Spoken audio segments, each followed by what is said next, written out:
ஆம், அதையும் அறிவேன். இதை கூறவா என்னை அழைத்து வந்தீர்கள்?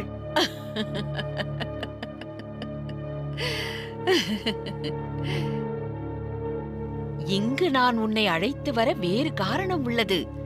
யாதெனில், என்றேனும் ஒரு நாள் நீதான் இந்த அயோத்தியாவை ஆள வேண்டும். இதே அரியாசனத்தில் அமர்ந்து. இது தந்தையின் சிம்மாசனமாயிற்றே. நான் எப்படி இதில் அமர இயலும்? இப்போதல்ல, அன்று.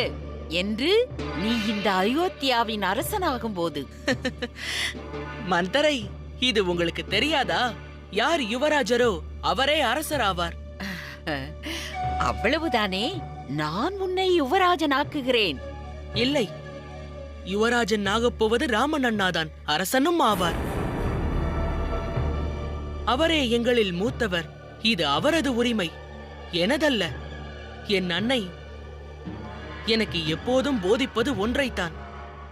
எனது தமையன் தந்தைக்கு இணை என்பார்கள். நானும் மன்னனுக்கு அந்த மரியாதையை தருகிறேன்.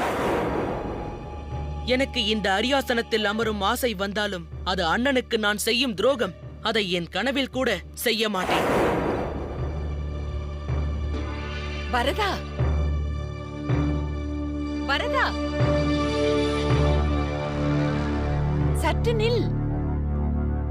மகனே, சொல்லுங்கள் தாயே, சொல்லுங்கள். அது சரி, நீங்கள் அனைவரும் வளர்வதற்கு ஏன் இத்தனை துடிக்கிறீர்கள்? வா, இங்கு வந்து அமர். வளர்ந்து என்ன செய்வீர்கள்? தந்தைக்கு துணையாக இருப்போம். அப்படியா?